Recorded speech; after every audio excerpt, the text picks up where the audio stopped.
Action!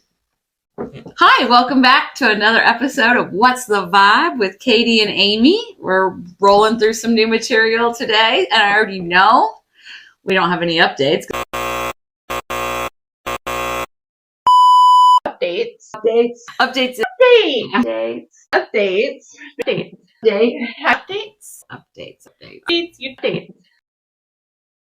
Did you hear about my family and my crazy Brian? Yes! Cohasset, Massachusetts. Oh no, self-esteem issues. I'm going to call Brian a career criminal. Ooh. First, he's also a diagnosed sociopath. Best wishes for my son and nothing else. So she essentially disappeared off the face of the earth. Oh my gosh. Brian becomes a person of interest. You are not going to believe the things that this man searched for. How to stop a body from decomposing. Can you throw away body parts? The fact that Anna Walshe's body has not been found is part of the defense attorney's argument. She claims 4 months after Anna disappeared, there is no clear indication of how she died. However, prosecutors say that what they have found shows Brian Walshe lied to investigators and attempted to cover his tracks. They point to the questions Brian Walshe is accused of searching on their oldest child's iPad. Prosecutors also presented possible motives today, claiming Brian Walshe suspected his wife was having an affair and that she told a friend she planned to leave him. They also noted that he was the sole beneficiary of Anna's life insurance policies, which totaled over $2 million. Brian Walshe is being held without bail. His next hearing is scheduled for August. In the newsroom, I'm Monica Medea.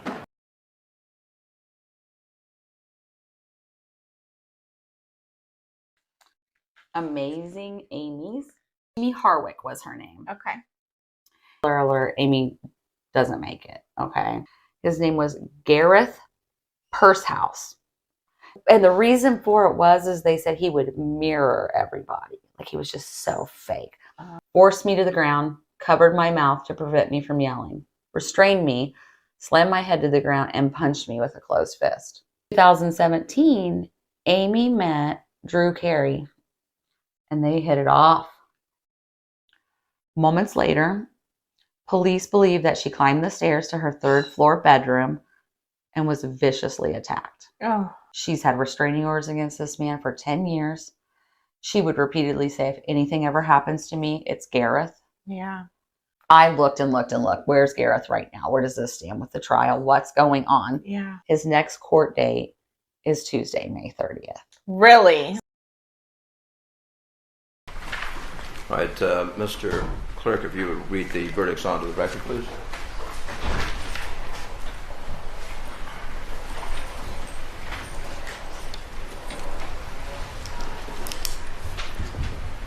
In the Superior Court of the State of California, County of Los Angeles, Department 107, case number BA 485-380, people of the State of California versus Gareth Pursehouse. As to count one, we, the jury, the above entitled action, find the defendant, Gareth Pursehouse, guilty of the crime of murder in the first degree in violation of Penal Code Section 187, subsection A crime as charged in count one of the information. We further find the allegation that Gareth Pursehouse intentionally killed Amie Harwick by means of lying in wait within the meaning of Penal Code Section 190.2, subsection A, subsection 15 to be true. Dated September 28, 2023, juror number 1 foreperson.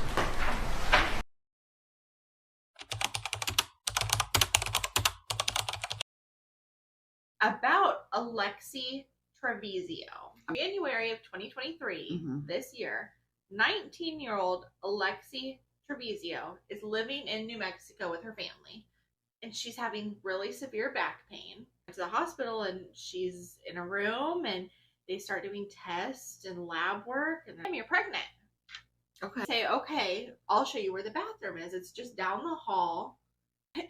Alexi finally comes out. As the hospital notices, it's covered in blood. Oh my gosh.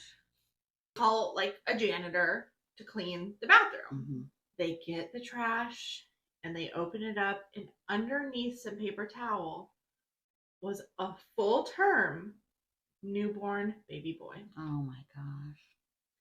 Currently awaiting jury trial. Pretrial motions yesterday in hearing for Alexi Treviso. She's a 19-year-old accused of killing her newborn baby by disposing of him in a hospital trash bin. The defense is claiming, not surprisingly, that her son was stillborn at the time. This is January 27th. And the state is saying, no, this is murder. Treviso facing first-degree murder charges, child abuse, tampering with evidence, etc. So before I bring in my legal panel to talk about this new case, let's look at the defense attorney, Gary Mitchell. He's outlining the important timeline for us from yesterday's hearing. This entire case hinges around what happens in a bathroom and the emergency room of Artesia General Hospital on the date in question, which was January 27th of 2023. The timeline will tell you that there's one admission sheet that says 12:03, but by 12:05, she's in the emergency room.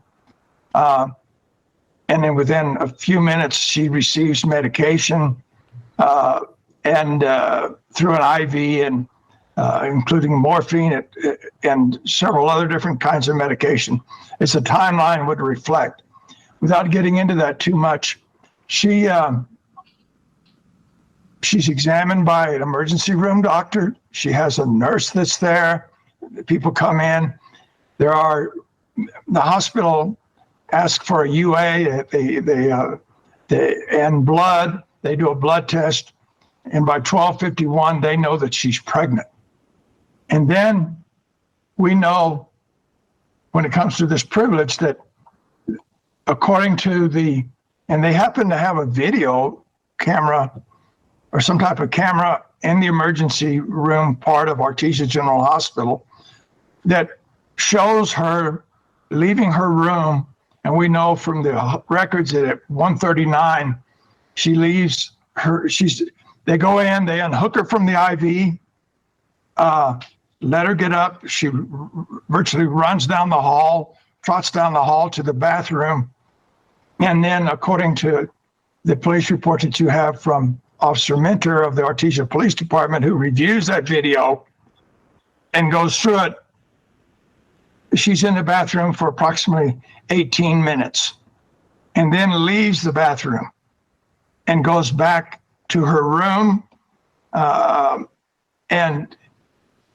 then by a certain time period, and let me pull that up so I can speak intelligently to the court.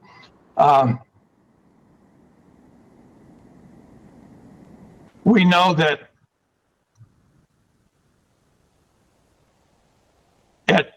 after the 18 minutes in the bathroom, we know she's back in the room, and we know that emergency room personnel go in and they begin, the cleaning staff goes in and they begin to clean the bathroom. And later and that begins at 2:08. And then by 2:27, they find the baby. And at 2:38, the doctor pronounces death. And then police arrive after that.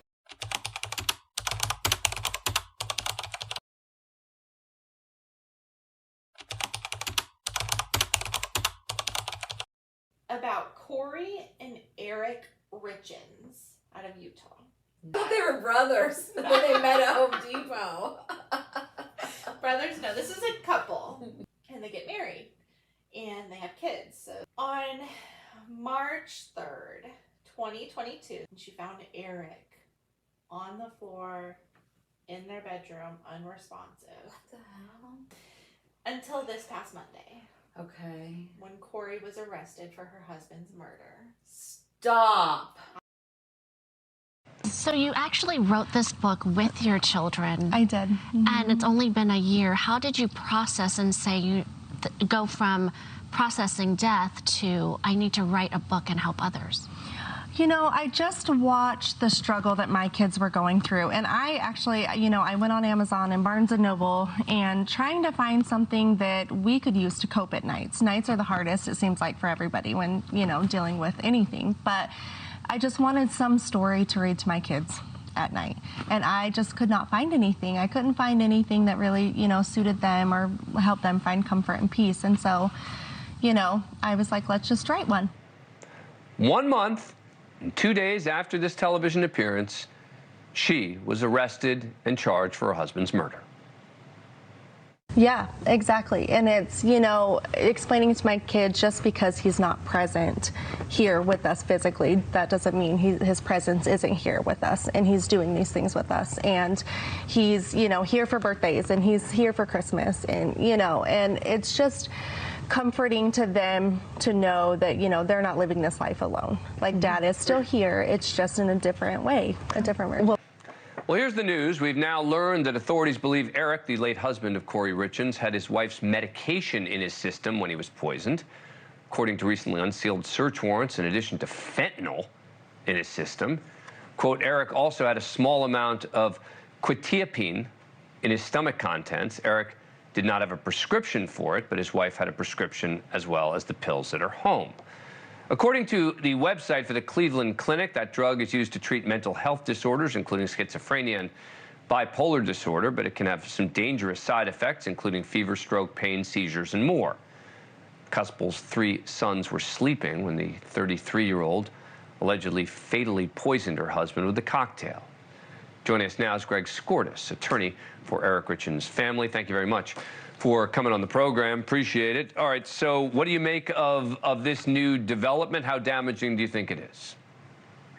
I think it's more damaging than maybe some people do, Dan, in part because the contents of this drug were found in his stomach, and there was a lot of fentanyl found in his stomach. A lot of it hadn't even metabolized into his blood yet. There was so much poison that he was administered that it hadn't even gotten into his bloodstream. Had the amount of drugs that were found in his stomach gotten into anybody's bloodstream, it would have killed an army of people. So I think it also goes to perhaps maybe some way that she was thinking of maybe, making him tired, making him go to sleep, making him more relaxed, giving him this drug that could make it more easy for her to administer the fentanyl. So I think it's good evidence for the state. I think it's important evidence for the state. And it's something that they've known about for some period of time. As you indicated accurately a minute ago, Dan, it was recently released. The evidence of that was recently released because of the fact that the search warrant is no longer sealed. Right. And, we also know that there were internet searches for luxury prisons for the rich in America. Can cops force you to do a lie detector test? Death certificate says pending. Will life insurance still pay? How to permanently delete information from an iPhone remotely? What is a lethal dose of fentanyl? Those are not helpful either. No, those are not helpful. They're very helpful to the state. They're certainly not helpful to the defense. And those are things that, and I think we just know the tip of the iceberg on this, Dan. I think there's a lot more information that the state has. They only had to show enough to get the bail set at no bail. And so they showed the court just their hand. They showed a little bit of their hand, but there's a lot more than that. And that's the kind of stuff that you can't even make up. This wasn't a bright murder. It wasn't a brilliant execution. And a lot of times homicides aren't. And this is a perfect example of something that was just poorly executed, because I believe that Kouri felt like with the fentanyl death in 2023, people were just not going to look at it very seriously because so many people experienced that. Let me ask you this, Greg. So Kouri's friends have spoken out defending her. I want to play you a piece of sound from it. This is number 3. Oh, sorry, this is full screen. It says, Eric's family never liked Kouri, and they want to believe Eric was perfect in every way, that Eric couldn't have died in any other way besides at Kouri's hands. What do you make of that? Well, I think that we're going to hear all kinds of things. There's no evidence of that. I mean, this was a family that was very close. They shared Sunday dinners together. They visited a lot. Eric and Kouri's kids were seen by the family a lot. There's no evidence of that whatsoever. I think it's people making up some things after the fact to try to justify what is a completely unjustifiable act by Kouri Richins in taking the life of her husband so that she could get his money, and that so that he wouldn't take part of her, what she thought was her money, by getting a divorce and breaking up the marital relationship. Manti Te'o, very deep faith and a very amazing work ethic. You going, Manti? What's your thing? People want him. He's a star. He's amazing. Going with the Fighting Irish and puts on his hat. That's crazy. So he meets a young woman named Lene. But sadly, Lene lives in California. Lene has been tragically killed. Are you kidding? No. Facebook page was revealed to actually belong to a guy named Renaya, who has since come out as transgender. Okay. And is now referred to as Naya, she, her pronouns. And Naya is also in the documentary. Really? It's kind of telling her side of things. That's wild. It was. Manti Te'o, of course, one of the most well-known stories of any football player that we have seen. Of course, he was a star at Notre Dame, ended up getting picked in the second round of the NFL draft. But we know he had that scandal where he said that he was dating a woman who ultimately didn't exist. He was catfished.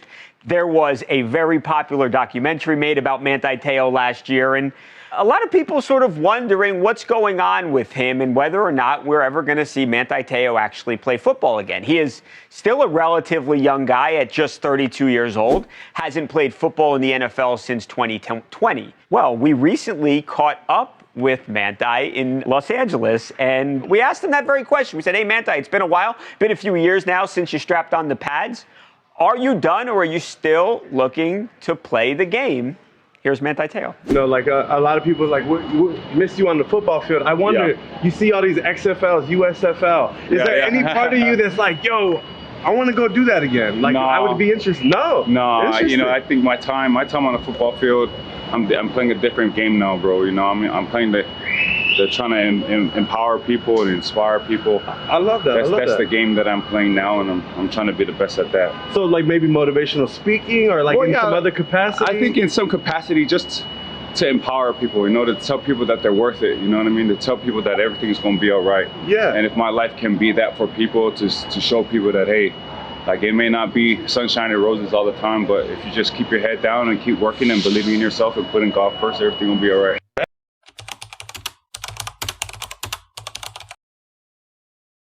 But I do want to talk about Ocean Gate.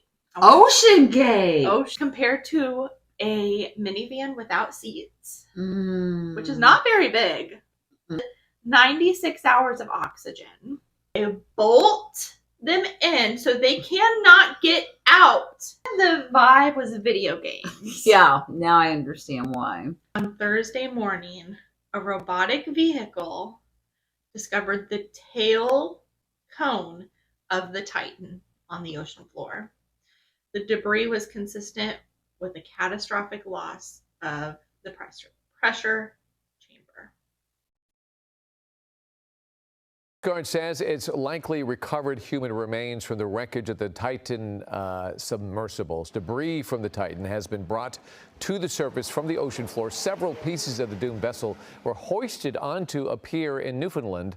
The Titan imploded while on an underwater excursion to the wreckage of the Titanic. All 5 people on board died. The company that owns the remote-operated vehicle that brought the debris to the surface has been working around the clock for 10 days to complete the salvage mission.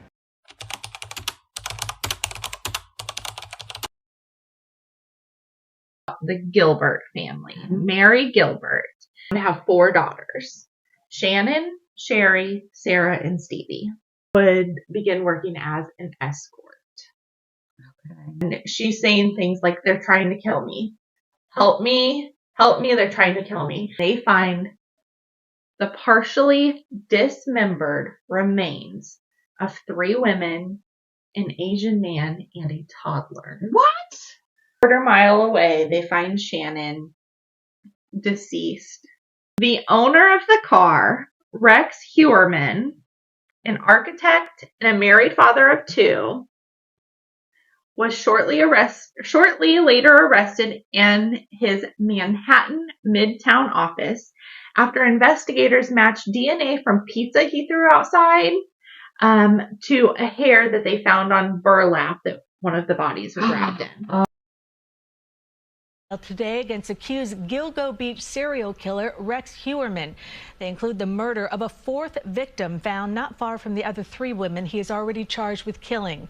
CBS 2's Carolyn Gussoff is live in Riverhead where the indictment was unsealed. Carolyn. Cindy, the accused serial killer, his hands shackled behind his hulking back, showed no emotion at all. He was stone-faced as the district attorney announced that he was being formally indicted for the murder of a fourth victim. As the family members of that victim, Maureen Brainerd Barnes, sat in the courtroom looking on tearfully.